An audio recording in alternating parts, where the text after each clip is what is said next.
आप यकीन करें कि मुझे लोग बाकायदा मुबारकबाद देकर कहते हैं कि आप इस जहन्नुम से निकल गए हैं, कभी वापस आने का सोचिएगा भी नहीं। मैं दिल के हाथों कभी अपने माँ बाप की याद आती है, कभी अपने घर की याद आती है, मैं ऐसी सोच के ना अपने वतन की वीडियोस देखना शुरू कर देता हूँ, मैं पाकिस्तान का अखबार पढ़ना शुरू कर देता हूँ, तो मैं मुझे झुरझुरी आ जाती है ये देख के कि बिजली का बिल 65 रुपए आपका पर यूनिट पे चला गया है। आप लोगों को मजबूर कर रहे हैं कि वो खुदकुशियां करें, आप लोगों को मजबूर कर रहे हैं कि वो आपके ऊपर बाकायदा हमले करें, असॉल्ट्स करें। आपके आर्मी के जो गोल्फ कोर्सेज हैं, आपके जो नेवल क्लब्स हैं, आपके जो एयरफोर्स की ऑफिसर्स की पुरतायुश जिंदगी है, वो तो वैसे की वैसे जा रही है। आप अंदाजा करें कि डीआईजी ऑपरेशंस इस्लामाबाद के दफ्तर में आज भी आरजू काजमी इन इक्तसादी हालात के बावजूद आज भी मिनरल वाटर की बोतलें यूज होती हैं, वो जो छोटी बोतलें होती हैं, ठीक है। ये भी नहीं कि जनाब आपने 19 लीटर का मंगवा लिया और आप सारे सिपाहियों को, ये हाल है इनकी अय्याशियों का। तो फिर आप कैसे अंदाजा एक्सपेक्ट कर सकते हैं कि जो मुल्क 16 दिसंबर 1971 को टूटा था वो दोबारा नहीं टूटेगा। आपकी बलोची आपसे नफरत करते हैं, आपके पख्तून आपसे नफरत करते हैं, आपकी जो सराइकी बेल्ट है वो आपसे नफरत करती है। पीछे आपने इस मुल्क के लिए, इस मुल्क के लोगों के लिए रहने को छोड़ा क्या है? आप यकीन करें कि जब इमरान खान साहब जेल में गए तो मैंने सिर्फ यही लिखा था कि इमरान खान साहब एक बड़ी जेल से छोटी जेल में गए हैं। पाकिस्तान एक बहुत बड़ी सी जेल है जिसके 25,000 कैदी हैं और आर्मी चीफ जिसका वार्डन है। बिल्कुल ऐसा ही है, लेकिन साथ साथ अगर कोई बात करे तो वैसे वो गद्दार भी तो कहलाता है। कहा जाता है ये तो एजेंट है, ये तो शायद इंडिया के एजेंट है या कहीं और के एजेंट है, लेकिन ये इल्जाम भी तो लगता है, उससे कैसे निकला जाए? मुझे रफी रजा साहब का वो जो कनाडा में शायर है, बड़ा अच्छा शेर है कि हमने मुड़ मुड़ के उसी खाके वतन को देखा, वरना जाते हुए गद्दार कहां देखते हैं। आप जर्नैल की प्रॉपर्टी के ऊपर सवाल उठाएंगे तो जर्नैल आपको गद्दारी का सर्टिफिकेट दे देगा। आप उलमा की बेहुदा सरगर्मियों के ऊपर सवाल उठाएंगे तो वो आपको फौरन मुर्तद करार दे देगा, वो आपको काफिर करार दे देगा। तो बेसिकली ये जो मुल्ला मिलिट्री अलायंस है ना, आरजू काजमी, इसने पाकिस्तान को मफलूज कर रखा है, इसने पाकिस्तान को अपाहज कर रखा है। इंडिया चांद पर पहुंच गया है। चंद्रयान 3, मुझे अच्छी तरह याद है जब इनकी पहली अटेम्प्ट नाकाम हुई थी तो 2019 में फब्बाल चौधरी साहब वजीर साइंस एंड टेक्नोलॉजी थे, तो उन्होंने ट्वीट किया था कि जनाब इंडिया को चाहिए कि गुर्बत दूर करने पर तवज्जो दें, और इस दफा ट्वीट करके मुबारकबाद दे रहे हैं। यानी इंडिया का साइंस और टेक्नोलॉजी में, इकोनॉमिक सेक्टर में अब ये मुकाबला नहीं कर सकते, तो इन्होंने अपना रिवायती हरीफ बदल के क्रिकेट मैचेस की हद तक अफगानिस्तान रख लिया है। ये इनकी औकात है। बात तो आप ठीक कह रहे हैं, लेकिन साथ अवैस इस बात की क्या गारंटी है कि अमेरिका या यूरोपियन कंट्रीज में जो यहाँ से पाकिस्तानी जा रहे हैं और पहुंच चुके हैं, बहुत से उनमें जो है वो डॉक्टर, इंजीनियर और क्या कुछ है, और उनके जहन में इस तरह का वो तालिबानी ख्यालात नहीं है। अभी आपने देखा होगा शायद कि एक पाकिस्तानी डॉक्टर को अरेस्ट किया गया है जो अमेरिका में अटैक करने के बारे में सोच रहा था, और आईएस और कई तरह की जो तंजीमें उनके साथ उसके लिंक थे। 18 साल की उसको जेल हुई है। अगर इस तरह के लोग अमेरिका पहुंच गए या किसी और कंट्री में पहुंच गए तो फिर वहां भी वही माहौल होगा जो यहाँ है। वेल असल में बात यह है कि ये मुझे ट्रेंड बहुत अफसोसनाक है, खासतौर पर जो पाकिस्तान से ताल्लुक रखने वाले जो पढ़े लिखे प्रोफेशनल्स हैं। अब जिस तरह आफिया सिद्दीकी का मामला है या जिस तरह के जो डॉक्टर्स हैं, वो अगर इस तरह की पुरतशद्दुद सरगर्मियों के अंदर इन्वॉल्व होंगे तो वो पाकिस्तान का रहा जो तशख्खुस है उसे भी डैमेज करेंगे। और ये असल में ये लोग जो यहाँ पर खासतौर पर मुस्लिम आइडेंटिटी से ताल्लुक रखते हैं, ठीक है, तो वो यहां पर एक रिलीजियस सुपीरियरिटी कॉम्प्लेक्स का शिकार होते हैं। उन्हें बियर तो पीनी होती है लेकिन उन्हें सुअर का गोश्त नहीं खाना होता। तो उसके बाद जब ये मजीद अपने आप को, अपनी आइडेंटिटी को स्ट्रेंथन करने के लिए रिलीजन का सहारा लेते हैं तो फिर उन्हें कत्ताल की आयात पढ़ने को मिलती हैं, उन्हें ये पढ़ने को मिलता है कि जो जन्नत है वो तलवारों के साए तले है, उन्हें ये भी पढ़ने को मिलता है कि आप अपने घोड़े बांध कर तैयार रखो, उन्हें ये भी पढ़ने को मिलता है कि यहूदो नसारा तुम्हारे दोस्त नहीं हो सकते। तो फिर कुछ लोग इसमें से आरजू काजमी इस तरह के होते हैं कि जो कि बैक जाते हैं और इस तरह के हमले करने का प्लान करते हैं। आप यकीन करें कि मुझे यहां पर जिन लोगों ने सपोर्ट किया उनका जिस मर्जी रिलीजन से ताल्लुक हो, उन्होंने ये नहीं देखा कि मैं किस रिलीजियस आइडियोलॉजी का मालिक हूं, उन्होंने सिर्फ ये देखा कि मैं एक इंसान हूं और मुझे मदद की जरूरत है, and they came forward to help me out. और ये वो इंसानियत होती है, ये वो होमो सेपियंस का रिश्ता होता है आरजू काजमी, जो मैं, आप और चंद्रयान 3 के प्रोजेक्ट डायरेक्टर आपस में शेयर करते हैं, जिसको हमें चेरिश भी करना चाहिए। एक तरफ जो है वो चंद्रयान 3 का प्रोजेक्ट हमने देखा या मिशन देखा जो हमने कंप्लीट हुआ सक्सेसफुली, भारत ये कर रहा है। पाकिस्तान में चर्चेस जलाए जा रहे हैं, एक नहीं बेशुमार चर्च जी जला हाँ, दिए, लोगों के जी हाँ। घर तोड़ दिए।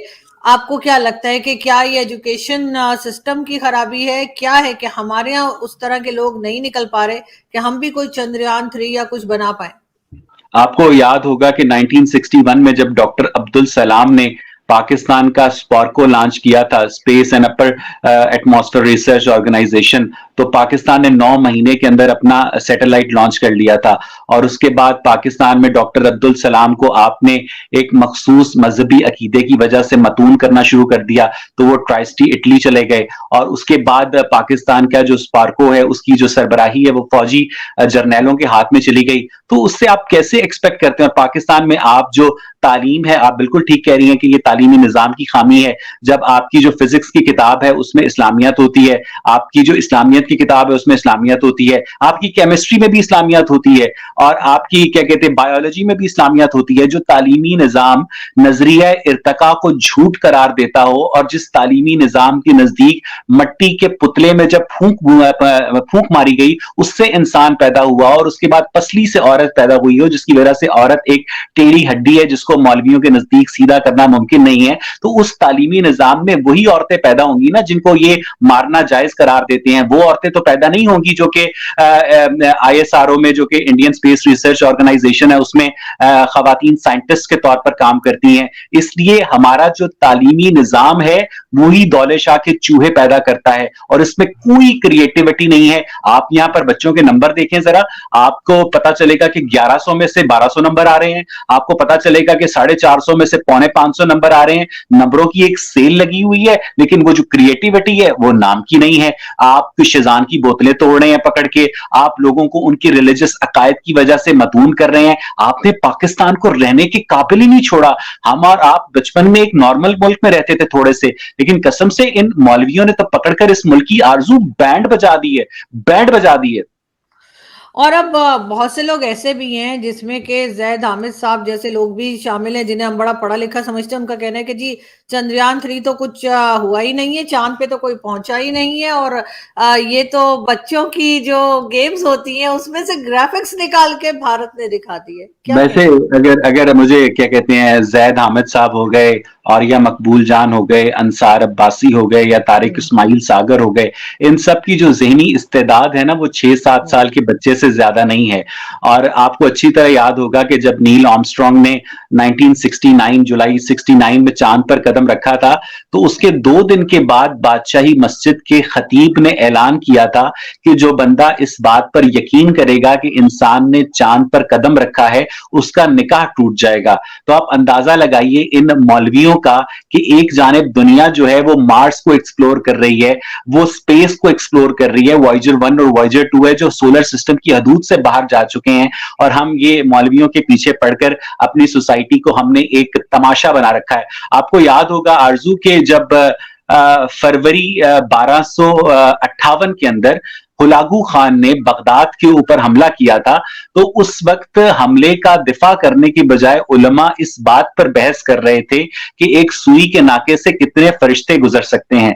तो बिल्कुल इस वक्त यही सिचुएशन है कि जब आपका हमसाया चांद पर कमंद डाल रहा है, जब पूरी दुनिया साइंस और टेक्नोलॉजी और इकोनॉमिक्स की जानिब तवज्जो दे रही है, तो यहां पर उलमा बहस कर रहे हैं कि शिजान पीना जो है वो उनके अकीदे के लिए कितना खतरनाक है, कितना हानिकारक है।